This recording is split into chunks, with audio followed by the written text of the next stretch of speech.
faced many challenges with flooding. So can the Minister tell me what steps we've taken in the budget to protect small family farms, and particularly how we will continue to support farmers facing flood issues? Well, I'm grateful to my honourable friend because she makes important points, because ahead of this budget there were lots and lots of predictions about what would happen in this budget. And of course what happened was that this government has protected the farming budget, indeed raised it, and is absolutely committed to paying out that £60 million to farmers they deserve in terms of flooding. £60 million, of course, which wasn't really budgeted for by the opposition, part of their £22 billion black hole. The difference between us and them is we're taking a responsible approach, which means that farmers can look forward to a stable future as opposed to the chaos of the last decade. Liberal Democrat spokesperson Tim Farron. Thank you, Mr. Speaker. Farmers across the United Kingdom are coping with the lingering legacy of betrayal. Betrayal trade deals happened which threw them under a bus in the last government. Betrayal which led the transition from the old payment scheme to the new one, seeing many of them going bust and many of them being forced into business decisions they would never, ever have chosen. And that legacy of betrayal is one that hangs heavy, Mr. Speaker, and that is why I think farmers in my constituency elsewhere feel so utterly disappointed by this government's budget last week. Let's look first of all at the agricultural property relief changes. There are 1,500 farms in Cumbria, 440 in my constituency affected by this. Has he done an investigation on the number of farmers who are living on less than the minimum wage each year when it comes to income, but have a property that will be affected by these changes, particularly given there's been a 41% decrease in farm incomes under the Conservative government in the last 5 years? Will he also assess the impact on tenant farmers? 50% of my farmers are tenants and will be affected by the disruption that this will create. Would it not be wise for him to implement the ROC review on tenant protections before introducing something like this? Will he also look again at the £2.4 billion budget and make sure he increases it by £1 billion, just as the Liberal Democrats suggest, because if we don't feed ourselves, we are a failing country? Minister.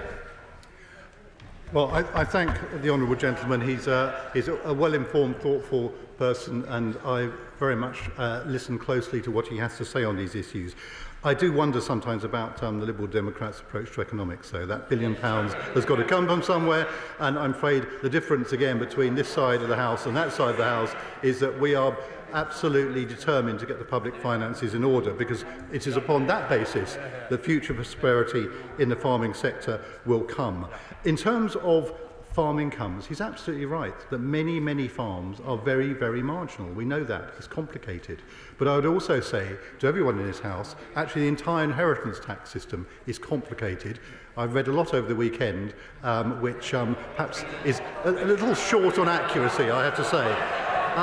But on tenant farmers, he's also right about that, and we're in close conversation with the Tenant Farmers Association about how actually these changes could perhaps be used to good effect. Because another element which has not been raised so far, interestingly, from the party opposite, is that we have a generational challenge in farming.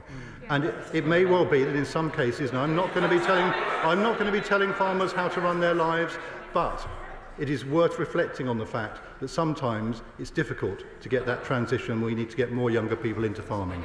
Andrew Picks. Thank you, Mr. Speaker. Is it appropriate first to put on record that I'm an officer of the All-Party Group on Farming? Can I also put on record, before I ask my question, my thanks to farmers who, through a torrid decade, have produced food and sustenance for us in this country, and we should all recognise that. Farmers will rightly be anxious after the experiences they've had in the last few years. Will he agree with me that anxiety will only be heightened by the scaremongering we are seeing from some of in this House? And will he commit to working with members of this House, the NFU and farmers to ensure the positive elements around food security in this budget are delivered in the years to come? Well, I'm very grateful to my honourable friend and near neighbour, and he is absolutely right to pay tribute to our food producers, because one thing we know for sure is we're going to need food into the future. Farmers are absolutely essential to the future of this nation and our economy, and that is why we will treat them with the utmost respect and seriousness and have a serious debate about how we transform farming. And again, it's not been picked up much in the debate so far, but the effect of this budget is to speed up still further that transition to an environmentally friendly, nature-friendly way of farming alongside producing the food that our country needs. It's a really, really important transition, which I pay tribute to the opposition, now opposition, because they started that process in government, but I've been unwavering in my support for that through a number of years, and I'm determined to see it through to a proper conclusion. And can I also say to my honourable friend, absolutely right, we will work with everyone involved to get good, sensible outcomes, because that's what this government is about. Dr. Luke Evans. Thank you, Mr. Speaker. The National Farmers Union tweeted, in 2023, Keir Starmer looked farmers in the eyes and said he knows what losing a farm meant. Farmers believed him. After today's budget, they don't believe him anymore. So what is the Prime Minister practically going to do to resolve this? Minister. When we came to power a few months ago, the thing that I was asked most strongly to do was to provide stability for the future. And through a series of interventions over the last few months, I've tried to indicate that's exactly what we will do. And whether it's the environmental land management schemes, whether it's any other issues, we will do that. Now, the government faced a huge challenge at this budget. We all know that. Decisions had to be made. But I'm absolutely convinced that farmers and all those other people who live in rural areas want exactly the same decent health services, housing, transport that they need, and they will be able to carry on farming as they have done. But the difference is in a stable economic system, which means they will not be suffering in the way they have over the last decade. Joe White. Thank you, Mr. Speaker. Many of the farms in my constituency were underwater for months following the floods last year. My question to the Minister, Mr. Speaker, is what is he doing to support those farms as they recover from those horrific storms last year? Minister. Well, I thank my honourable friend for her question. Extreme weather events have quite clearly become a growing challenge to all of us, and that is partly why we're so determined to make that transition to a more environmentally formed farming. Last year, a scheme was in place to help farmers. The then government increased it. As I say, I'm not sure they exactly identified where the money was coming from, but we have identified the money, we've honoured it, and we'll be paying that £60 million out to farmers in the next couple of weeks. The jurist. Thank you very much, Mr. Speaker. Now, earlier the Minister implied that farmers in my constituency of Bridlington and Wolds support this measure. I can categorically tell him they do not. They are shattered, Mr. Speaker, by this announcement, and the impact on my community will be devastating. Now, can I ask the Minister today to do the right thing and withdraw these plans? Minister. I look forward to many more such exchanges over the dispatch box with the honourable gentleman. What I said earlier was that on my very many visits around the country, I'd consistently found people telling me that they were concerned about the way in which the system was being abused, in which people were coming in and buying up land over their heads. And that is what I said, and that's what I stand by. But in terms of these measures, I'm afraid this is a budget that stands in its entirety, and the whole country needs stability, so it will stand. Julie Minns. Thank you, Mr. Speaker. A few months ago, I visited my constituents Andrew and Ada, who farm in a remote northeast corner of Cumbria and who, sadly, after 14 years under the Conservative government, are largely getting by on Ada's pension. Can I ask the Minister to set out what support will be available to farmers like my constituents following last week's budget? Can I thank my honourable friend for her contribution? And she's absolutely right. There are many people in this country who are struggling to get by, and many farmers in particular who are struggling to get by. And that is why it's very important that in this budget we maintain the agricultural budget, the support schemes that people are getting used to, and it's interesting to note that they are now being subscribed to in much, much higher numbers, and that there will be that support available to help people make that transition and make sure they can go on supplying food for this country, which is so important. Sarah Dowd.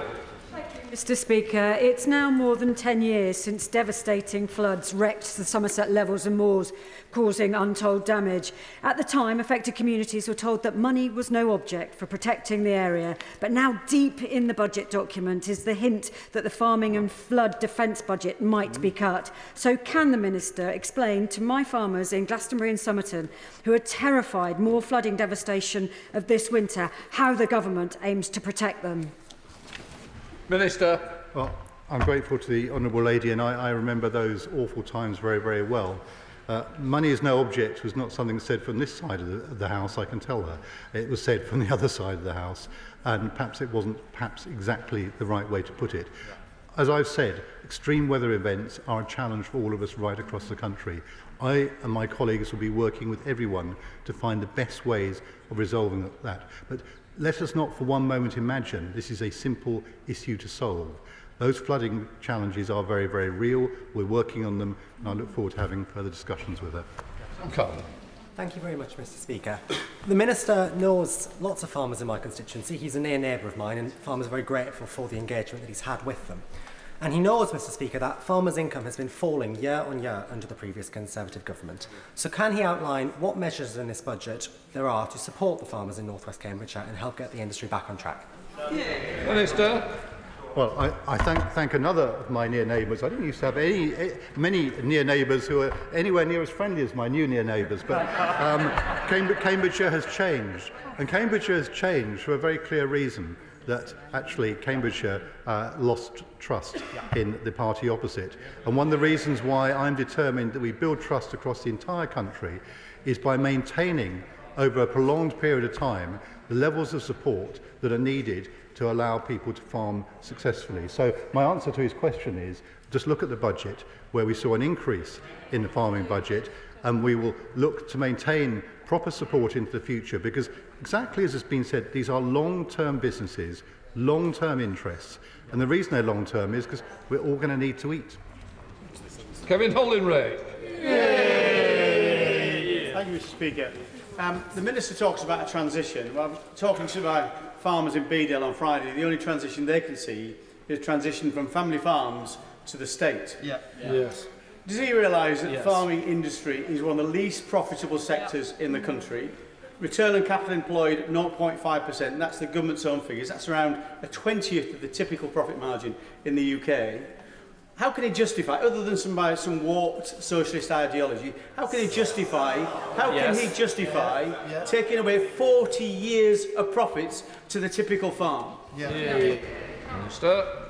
Well, the honourable gentleman may wish to remember the agricultural transition was embarked upon by the then government, a 7-year transition process. We're just over halfway through it, and it's important that it's maintained in a stable, sensible way, and that is exactly what we're doing. So my answer to his question is, the challenge that was put to me was maintain stability, don't tear up those schemes, maintain them, make them work, and that is exactly what we are doing.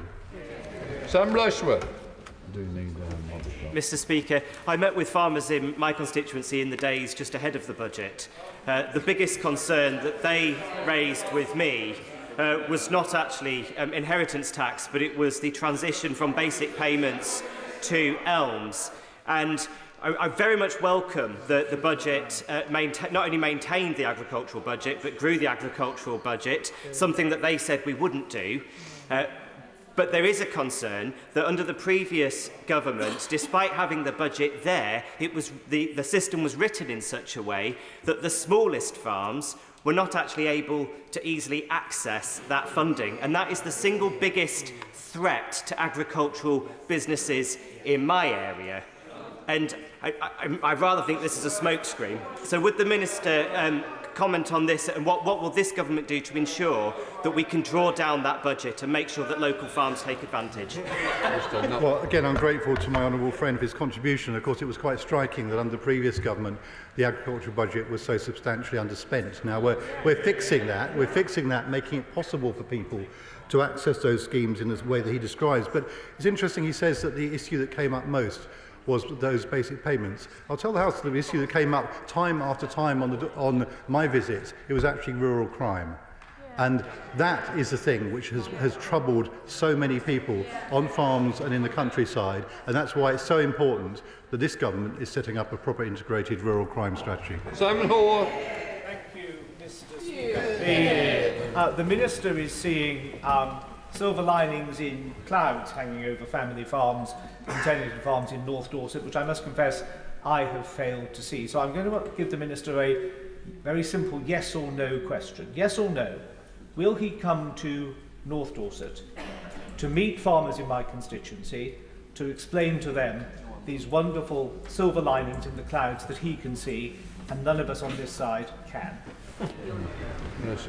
Well, I'm very grateful to the honourable gentleman, and I love visiting farms all over the country, and I'm sure North Dorset will feature on my list at some point in the future. But can I just say, around this whole question of optimism, pessimism, and this stress and strain in the countryside, my honourable friend earlier warned about some of the things that are being said, and I would just urge people to be temperate in their language on these issues, because people are very, very stressed and anxious and worried. My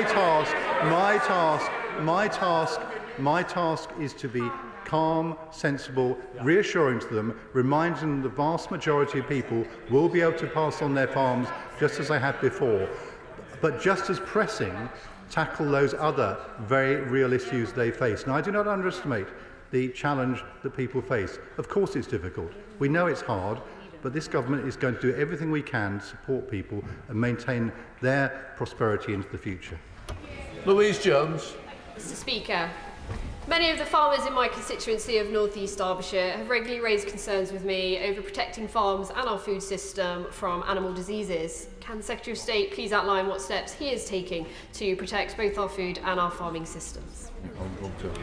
Well, I thank my honourable friend for raising a really, really important point, because amongst them, the many, many things that are stressful for farmers, of course, has been not just the weather of the last few years, but the disease threats as well. So whether it was avian flu, whether it's blue tongue, we're absolutely committed to helping, and as part of that in this budget, we've committed over £200 million to start the process of upgrading the facilities at Weybridge, which is so very, very important for biosecurity in future.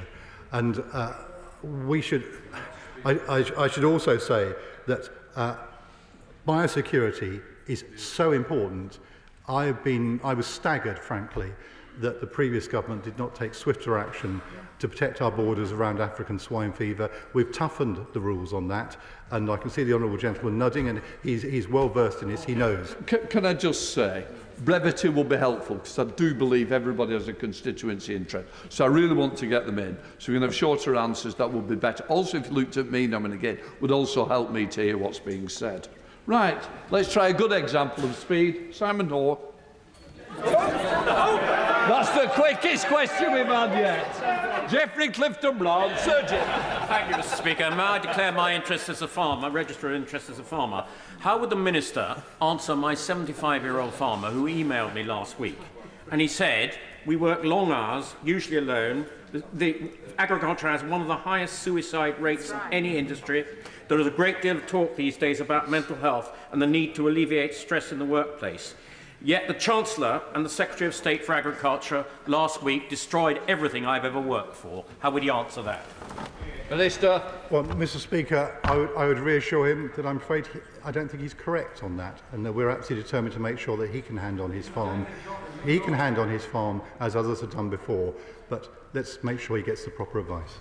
Ashley Dalton. Thank you, Mr. Speaker. I've spent about 14 months in this place asking the former government about water management, but I was always on a hiding to nothing. So I wonder whether my honourable friend can tell me if he recognises that the farmers in my constituency of West Lancashire have got a lot of expertise around water management and land management. And can he tell us how this budget supports farmers to bring that expertise to the fore and work in partnership with us to manage that land and water? Best potatoes. Well, I'm grateful to my honourable friend, and what I would say is that the schemes we have in place will help us work with farmers on those issues, alongside, of course, the payment of that £60 million that the previous government promised. Seamus Logan. Thank you, Mr. Speaker. The The Minister asks for members to be temperate in their language, but there is deep, deep anger in Scotland and in my constituency in Aberdeenshire, North and Murray East about these announcements. Now, they stated by the Policy Director for the NFU in Scotland, these announcements will be devastating for farmers and crofters.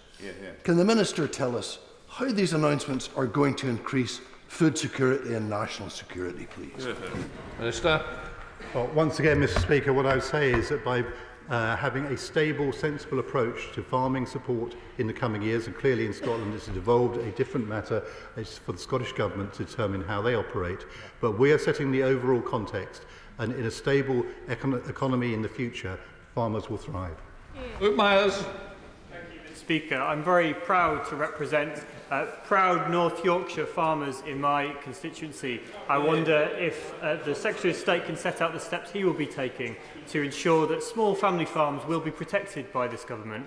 And additionally, I wonder if he will endorse polyhalite, a fantastic crop nutrient fertiliser produced in only one place in the world, North Yorkshire. Well, I'm grateful to my honourable friend, and I'll always look with keen interest at anything that can help us make progress. But in terms of how we provide support and reassurance to those small farmers, it is again, I say, by making sure we've got a strong, stable economy. John May. I refer to the Register of Interests. Is the Minister surprised by the reaction of the farming community? Minister. Well, I thank my fellow East Anglian MP for his contribution. Am I surprised? No, I'm not entirely surprised, because people are very, very fed up and depressed, and they've been depressed for a long time. So I understand why it's difficult. But I have to say that my job is to reassure, to talk calmly to people, and that's what I should continue to do. Luke Charters. I'm proud to represent many wonderful farming communities in York Outer, and the young farmers that I meet tell me that one of their biggest challenges is accessing rural mental health. Does my honourable friend welcome the record £22 billion extra going into the NHS, which will support access to rural mental health? Minister. My honourable friend is absolutely right. It's the core message of this budget that we get our finances stable and on track, and that will allow us to invest in the public services that everyone needs, particularly those in rural areas who are struggling with these issues. Helen Morgan.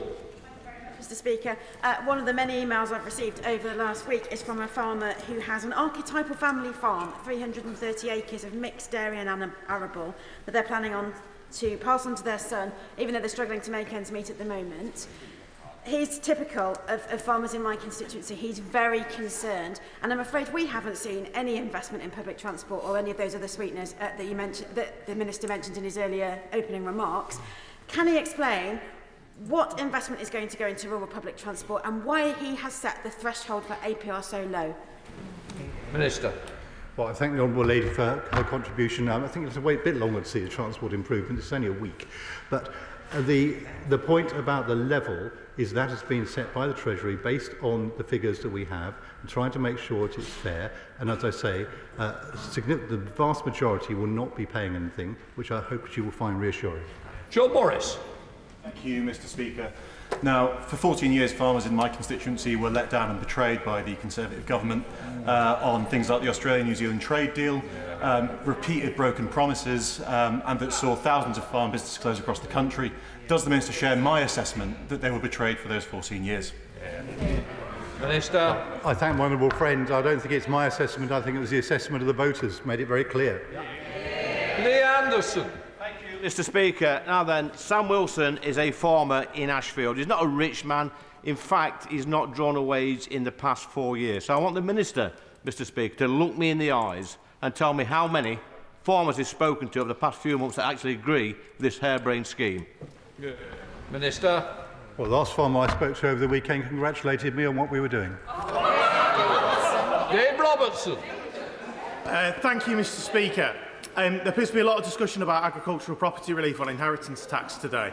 Can I ask the Minister to confirm what percentage of those farms which claimed more than £1 million of agricultural property relief across the last 2 years, what percentage of them had actually received any agricultural income in the last 5 years?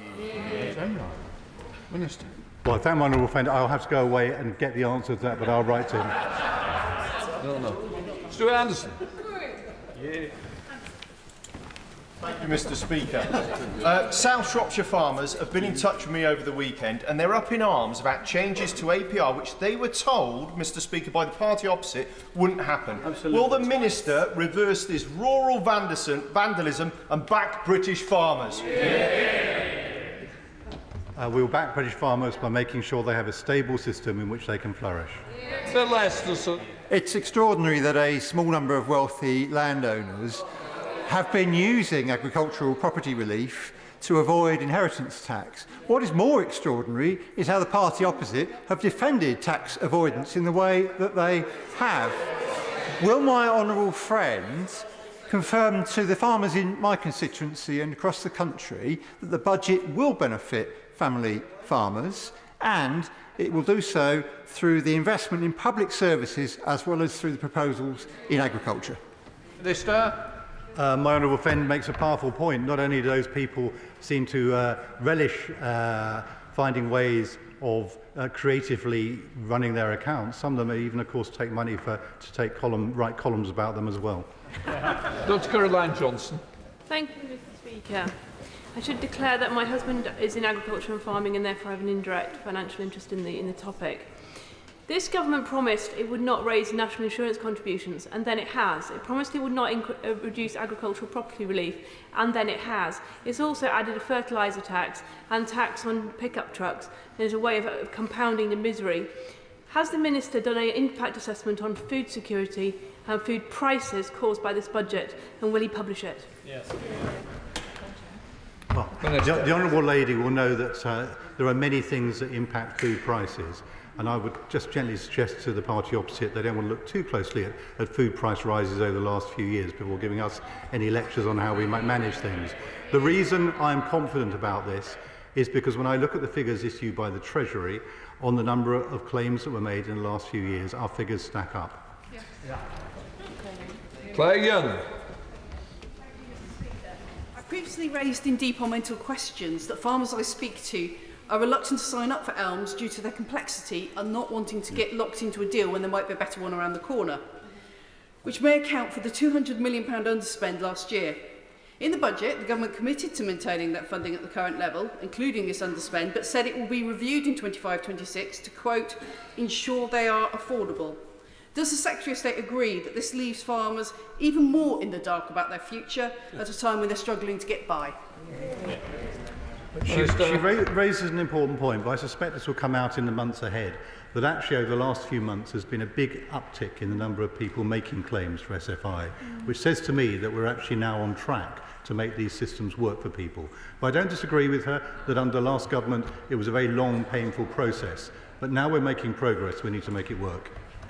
Dame Priti Patel. Quite frankly, whether or not the Minister recognises that these changes not only break the promises that they have made previously to farmers on APR, but they are going to add significant burdens and costs to family farms and disincentivise food production. Minister. Well, I also wish my fellow East Anglian MP, Right Honourable Member, good luck in the coming hours. But on her point, the reason that we can look forward to a successful and stable future for farmers across the east of England and the rest of the country is we have absolutely committed to stability. The reason things have had to be different is because what we found, and I found this in my department just as fellow ministers found in their departments, the situation was far worse than we've been led to believe. We had to tackle that problem. Ann Davies. As a tenant dairy farmer myself and chair of FUW Carmarthenshire, perhaps I realise and understand this more than anybody else in this chamber. The government is trying to portray farming as an industry of super wealthy landowners, and that's simply not the case in Wales, let me tell you. Welsh upland farmers in mountainous and hilly areas have an average annual income of £18,600. Yes, you heard correctly, £18,600, which is far below the national living wage for hours which are way beyond your average 40-hour week. What assessment has the Minister made for the impact of the changes to the APR in Wales, where wages for farmers are so low? Well, I'm grateful to the Honourable Lady, and she's absolutely right. Farming is very tough right across the country, and it's very difficult in Wales. It is a devolved issue, so I won't comment on the specific schemes in Wales, but I would point her back to the Treasury figures which show the number of people who made claims for agricultural property relief, and it is relatively few, and I would say it's probably relatively few in Wales. John Glenn. Thank you, Mr. Speaker. I spent most of the last 6 years looking at Treasury figures, and I have a great deal of sympathy for the Honourable Gentleman. I fear he is a victim of a hit-and-run exercise by the Treasury on the DEFRA budget. I think he would do well to think about the lessons learned from the pasty tax, because he's not careful. This is going to be of a similar dimension for this government. Minister. I'm very grateful for the right honourable gentleman's concern, but I have to say I don't agree with him. David Chadwick. Thank you, Mr. Speaker. Can the Minister confirm how many farms in Wales will be impacted by the changes to APR in the budget? Minister. I'm grateful to the honourable gentleman for his question. I don't think it's broken down by national area at the moment, but it's something we can go away and have a look at. Kit Malthouse. Mr. Speaker, I draw attention to my entry in the register. Farmers and indeed family businesses are deeply alarmed because an important principle on which they've relied for decades has been breached, and it's obvious from the Red Book that the Chancellor will have to raise tax again in the future. So is this the end, or can farmers and small businesses expect yet more demands on death? Minister. I'm grateful for the right honourable gentleman. He says decades. Of course, it's 1992 when the 1992 when the current rules were introduced. But I can absolutely assure him that we're now on track for a stable future ahead, and that will allow farmers in his constituency and across the east of England to flourish. Richard Ford. Thank you, Mr. Speaker. Family farms are very often cash poor. Each time the average farm is passed from a parent to a child, the family may have to generate an extra £500,000. They may deal with this by trying to make each acre produce an additional £40 of profit. This could send into reverse the agricultural transition to a more nature-friendly farming approach and might revert to more agrochemicals and intensive methods. As I asked the Minister at last week's adjournment debate, what did he do ahead of the budget to combat this appalling measure? Minister. Well, thank you, Mr. Speaker. Thank you for the question. The honourable member asks what we did. What we did was we looked at the farming budget and made sure that we protected it to allow his constituents and constituents across the country to take part in his schemes that will support them in that important transition. Sir Julian Lewis. How does the Minister reconcile his sensible acceptance of the fact that food security is vital for national security with farmland being split up and sold off, probably for development as a result of the budget changes? Minister. The honourable gentleman raises an important point which we'll be addressing through the National Land Use Framework, which will come forward in the next couple of months. Of course there are trade-offs. There are a whole range of pressures on our land for housing, for food, for energy, so many things. We need to have a rational way of making those decisions, and that's exactly what we will introduce. Richard Tice. Thank you, Mr. Speaker. Is the Minister, the Secretary of State and the Chancellor aware that so serious are the consequences of this policy that the heads of farming families in their 80s and 90s are seriously considering committing suicide before this policy comes into place? I don't need any after comments, Minister.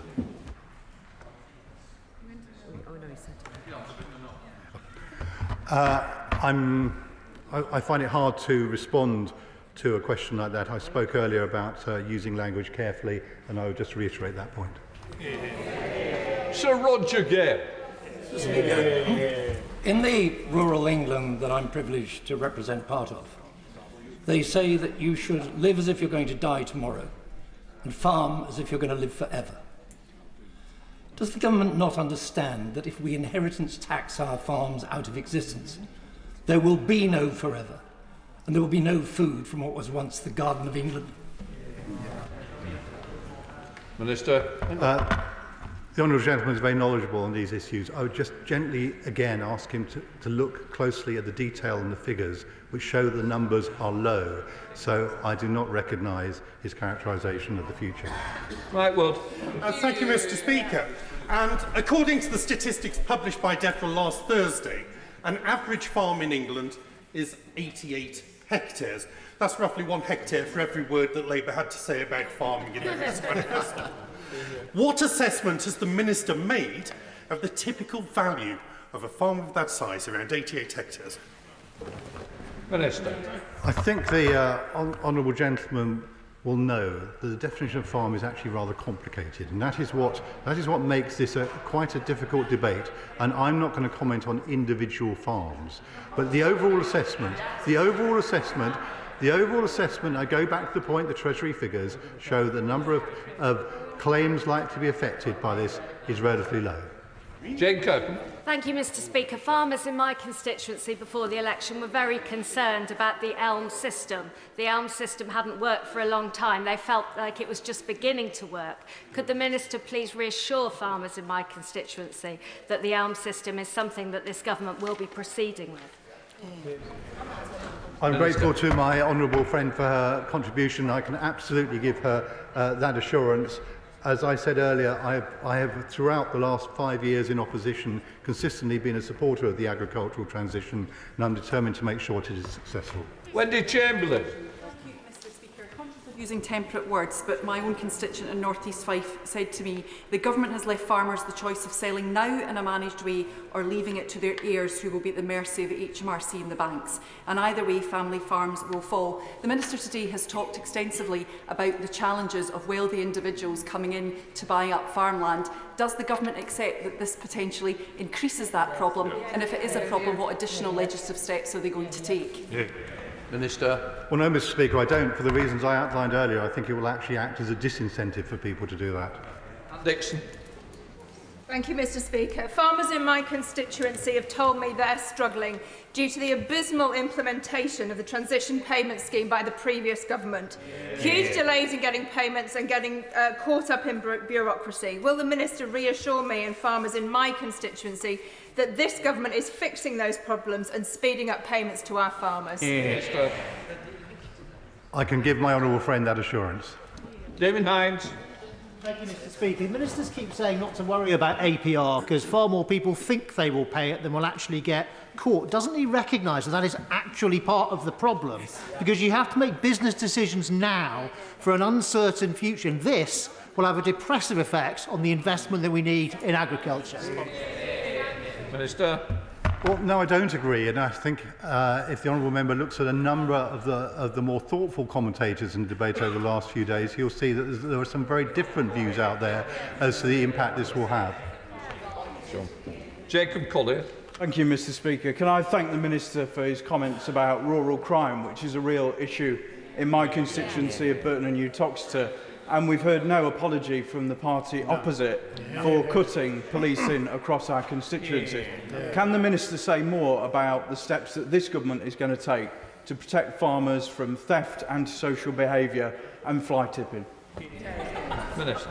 My honourable friend is absolutely right, and it seems the party opposite doesn't understand that if you raise taxes and you can invest in the future, that means you can do more to protect people in a way they can't protect themselves. Absolutely vital we tackle rural crime. It has been a top issue that's raised with me consistently.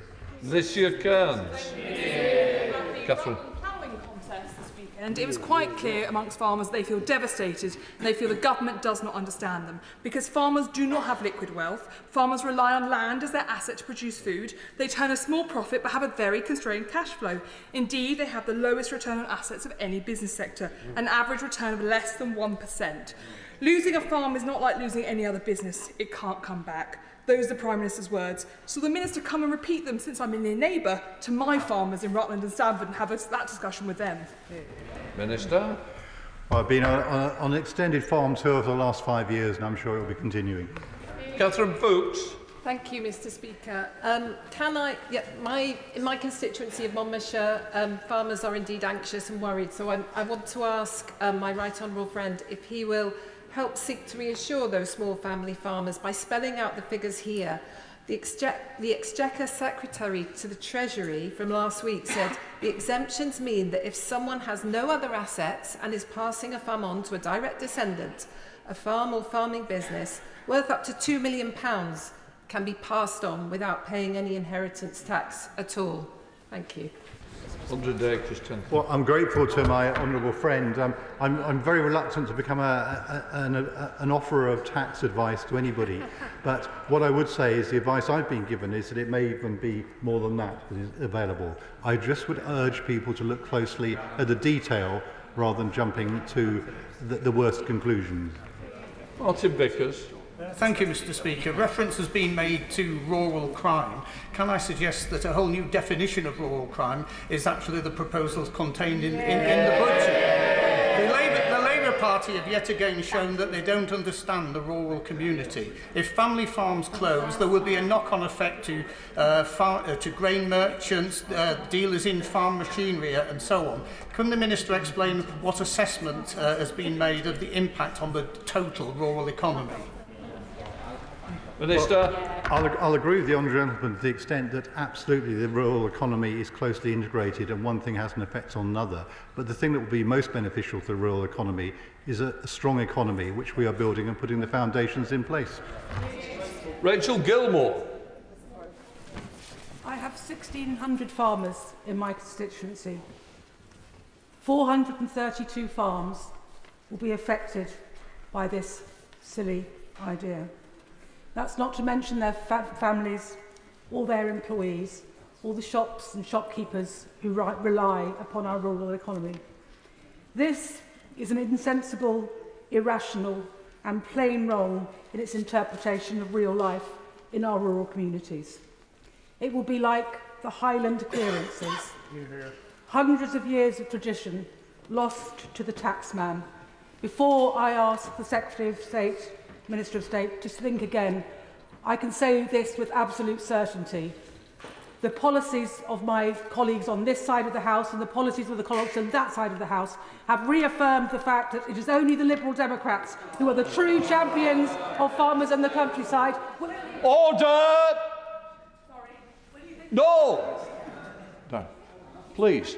The question was long enough. I don't need to then start playing the politics around the chamber. Minister. Thank you, Mr. Speaker. I don't recognise those figures.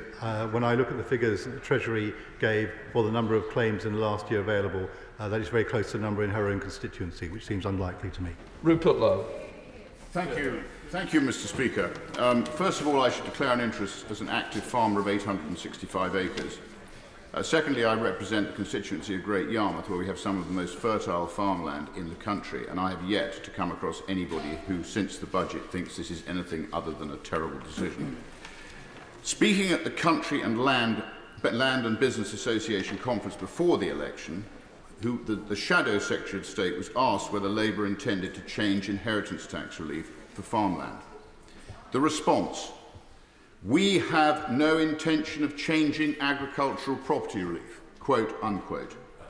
Whilst I feel for the Minister in trying to defend the indefensible, would he like to take the opportunity today to apologise to the British farming community and, most importantly, commit to the reversal of this cruel assault on British family farms? Minister. The honourable gentleman well knows the financial state of the country that we inherited. Difficult decisions had to be made. Harriet Cross. Thank you, Mr. Speaker. The average farm in Aberdeenshire is 490 acres and average values are about £5,000 an acre for bare land. So once you take that and add in things like a farmhouse, building, machinery and livestock, suddenly you're well over any IHT threshold and you have a huge hundreds of thousands of pounds IHT bill coming your way. DEFRA figures show that 19% of farms don't make a profit and 24% make less than £25,000. So does the Minister suggest that farmers sell the land they use to grow the food, sell the machinery they use to harvest the food, or sell the buildings they use to store the food in order to pay this bill? Well, again, the honourable lady will know that farming policy is different in Scotland, but on the tax issues, which are UK-wide, absolutely right. What I'd suggest is she goes and gets her farmers to look in detail at these proposals, and what they'll find is the vast majority, well, when she looks at them in detail, they'll find that the vast majority will be absolutely fine. Thank you, Mr. Speaker. As a fellow Cambridgeshire MP, and having already announced a forthcoming ban on neonicotinoids for our sugar beet farmers, what message will the farmer give to Cambridgeshire farmers? What message will the Minister give to Cambridgeshire farmers so gravely impacted by the government's family farms tax that will lead to farmland being sold and potentially see more of our best and most versatile land used for vast solar farms? How does the slashing of agricultural property relief help farmers in Cambridgeshire? Minister. It's very good to see my near neighbour. What I would say, and I do say to Cambridgeshire farmers, is the thing they need most of all is a stable economy, and they also need a sound environment in which they can farm, and the measures that we're taking and putting in place will ensure their prosperity for the future. Ibn Mohammed. Thank you, Mr. Speaker. Can the Minister reassure this House, the people of my constituency in Dewsbury and Batley, and our country, that the budget will not add to the cost of producing food and will not result in consumers having to bear the brunt of rising prices, higher inflation and higher interest rates? The honourable gentleman makes an important point that people in this country have suffered gravely under the last government, and we will do nothing to make their situation more difficult. In fact, this budget, of course, protects the pay packets of the vast majority of the British people. Greg Smith. Thank you, Mr. Speaker. From already very low margins on every farm, including those in mid-Buckinghamshire, will the addition of between £50 and £75 a tonne on the price of fertiliser through the government's proposed carbon tax increase food prices, and who will shoulder that burden? Will it be the farmer or will it be the consumer? Minister. Well, as the honourable gentleman knows, a whole range of factors that go into food prices, and of course what is very good news is the establishment of GB Energy and a move to a much more affordable and reliable form of power for farmers as well as our consumers. Will all be better off. Joshua Reynolds. Thank you, Mr. Speaker. On Friday, I visited an agricultural college in my constituency, and I heard concerns about how the changes in this budget will potentially strip an industry of young farmers. So what discussions did the Minister have with farming stakeholders on changes to the agricultural property relief prior to the budget? Minister. Well, the honourable gentleman will know that tax discussions in the run-up to budgets are a delicate issue, but there was no shortage of discussion in many of the columns and newspapers of this country, so there was clearly discussion. But I would just say, in terms of younger people wanting to come into farming, they face real obstacles at the moment, and this is a change that could well help them in that. He shakes his head, but I think if he talks to people who know about these issues, they will agree with me.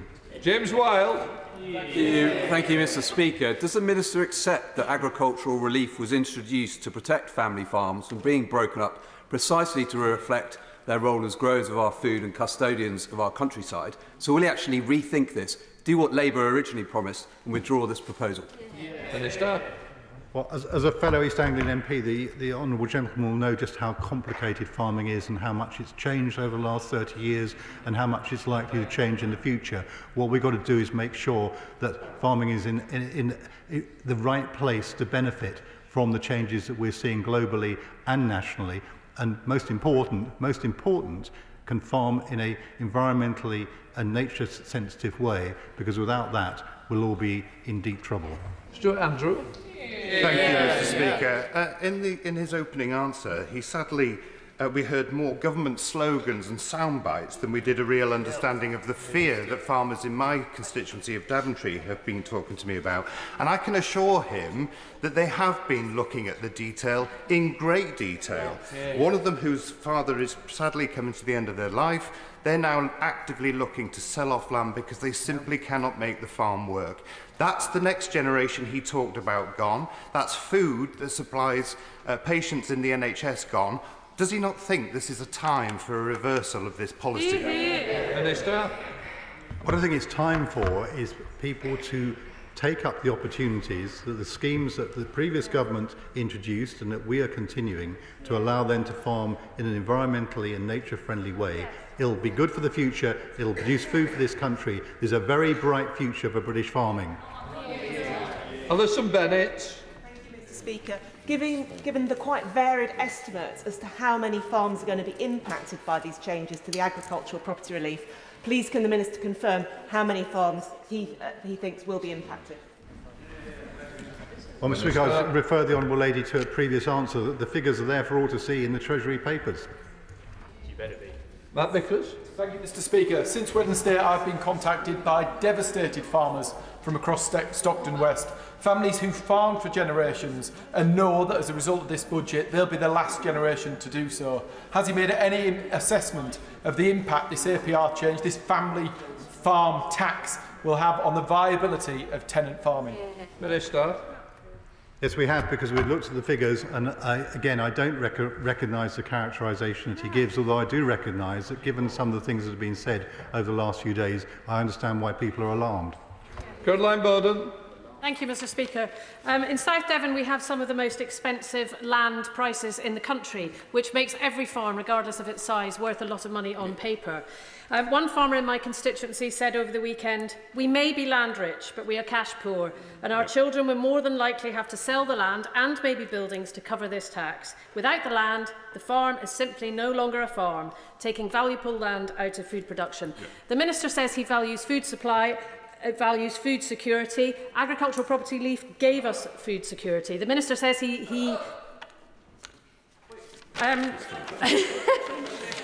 Well, I think he's got it, Minister. I understand the point the Honourable Lady is making, but just 2 points. One is, with proper planning, much of this can be avoided, and secondly, it is Devon actually is one of the counties where I've most often heard it said that people are coming in buying up land for the wrong reasons. John Cooper. Farmers in Dumfries and Galloway who have been contacting me over the weekend are not shroud waving. Let's be clear about that. Less clear is the figures here. The NFU say that in fact as many as 50% of farms producing food, meeting environmental targets, providing jobs in remote and rural areas could be at risk. Napoleon knew that an army marches on its stomach, and he also advocated that a good retreat is better than a bad stand. This government is making a bad stand. It has a chance to reverse this decision. Will you not do that? Minister. Could be at risk is a very broad definition. The figures are absolutely clear, and I suggest the Honourable Gentleman looks at them. Manuela Portugal. Mr. Speaker, unlike in many countries dominated by vast corporate agribusinesses, the British rural landscape, including that of my constituency of Stratford-on-Avon, is defined by small family-run farms. They are local food producers, and they're also part of our communities. How does the government plan to protect this heritage against the pressure to sell to multinational agribusinesses in the face of a significant inheritance tax burden? Minister.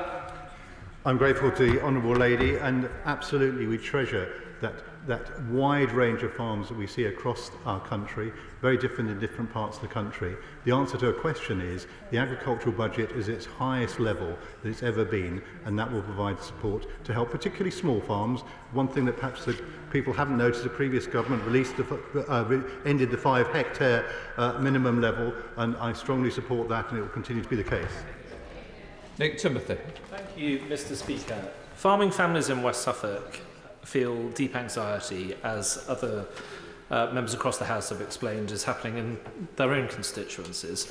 And when they hear the ministers say that they don't understand the detail, or that they should listen to commentators who agree with him but not them, commentators who probably have nothing to do with farming in the first place, they will be furious with him. So will he apologise to those people? And will he explain to us why, if it's not such a big deal, more than 130,000 people have already signed the NFU petition telling him to change policy? I at no point said that they didn't understand the detail. What I asked members opposite was to look at the detail, because when they look at the detail, they'll find the truth. Callum Miller. Thank you, Mr. Speaker. Family farmers in my constituency of Bicester and Woodstock are left confused and angry by this betrayal by the government over APR. They want to know whose daft idea was it. So can the Minister clarify, was it a proposal from DEFRA as part of the stability for farms that he outlines, or did it come from the Treasury? There's nothing daft about putting this country's finances on a sound footing, and I'd say to his constituents, if you want a decent health service, if you want decent schools, if you want decent transport, this is a budget that will deliver it. to Kieran Mullen. Thank you, Mr. Speaker. Can I politely suggest to the Minister that the time for his weekend reading was before deciding the policy, not afterwards? I've heard from farmers in my constituency, like Jonathan Bynhall, who tells me the change to the relief will make it financially non-viable to pass on this very typical 450-acre farm. Does the Minister agree with me that the likely outcome of that is that investors, disinterested investors, come along and buy the farm instead, exactly the kind of thing that he seeks to avoid? Yes. Minister. I think the likely outcome is that people will put arrangements in place to pass on their farms at the appropriate time, and that will pull more people, younger people, into farming, which will be a good thing.